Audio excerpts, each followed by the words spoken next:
Yo, what's going on, y'all? It's Combo Breaker 99. I'm back with another quick post-fight analysis video. This Bellator card in Europe. This one actually came on around like 1:30 in the afternoon yesterday, so I had to go back and watch it. But this fight I was looking forward to between Danni Neilan and Claire Lopez.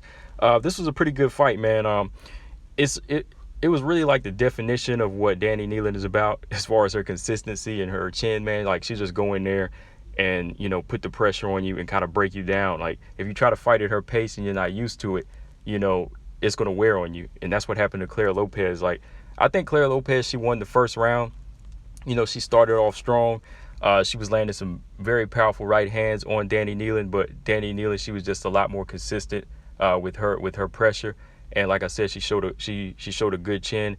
And then when it got into that second round, she was able to finish breaking Claire Lopez down, and she was able to submit Lopez by a rear naked choke. But just going back and look at the first round real quick, like I said, this was the definition of good trading. The first round opened up, Danni came out with the pressure. She was shooting those straight left hands up the middle. She shot like 3 or 4 up the middle.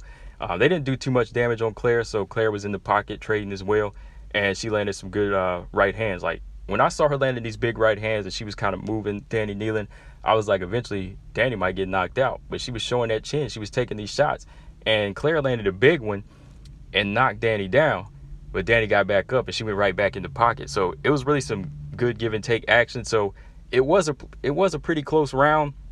But I think that Claire may have pulled it out because she scored like 2 more takedowns than her, plus the knockdown. Danni got like 1 takedown, but all their takedowns were really ineffective. They just like took each other down and then got back up and went right back to trading and throwing strikes. But I think towards the end of the round, Claire, she kind of abandoned the right hand. And when she abandoned it, I think she abandoned it because she started to gas a little bit, because she was fighting at this pace that Danni Neilan was used to. But like I said, if she would have kept picking her shots and moving more so on the back foot, she probably could have countered better and knocked out Danni Neilan instead of staying in the pocket with it. Because usually if you stay in the pocket with the pressure fighter, they know eventually that they can break you down. But I had to give that first round to Claire Lopez because I think that she landed the better shots and scored a knockdown too and some takedowns.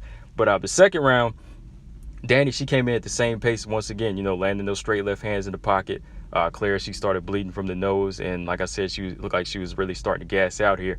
She landed a few good strikes up the middle, but her timing was kind of off because Danni started moving her head a little bit more. So Claire, she shoots in, gets the double leg takedown, to cut that striking off. And on the bottom, Danni was just controlling the fight, really. Danni was on her back fighting well. She was landing some big elbows, just beating Claire up off of her back. Like, Claire couldn't really do anything in the guard, so Danni's just unloading shots. So when they get back to the feet, Danni's just drawing blood. She's just pot shotting from here, breaking her down. And then she goes in, shoots in, gets a takedown of her own. And on top, she's just landing some more ground and pound, softening Claire up. And if she does this, she slides that left arm up under Claire's neck, squeezes the rear naked choke in, and Claire taps. And yeah, man, it was a good fight. Like I said, Danni Neilan, I've seen a couple of her fights. Well, her first 2 fights, because she's 3-0 now, but I've seen her first 2 fights. She has a win over Chiara Pinko, who was also on the card. She's a very rough and rugged strawweight.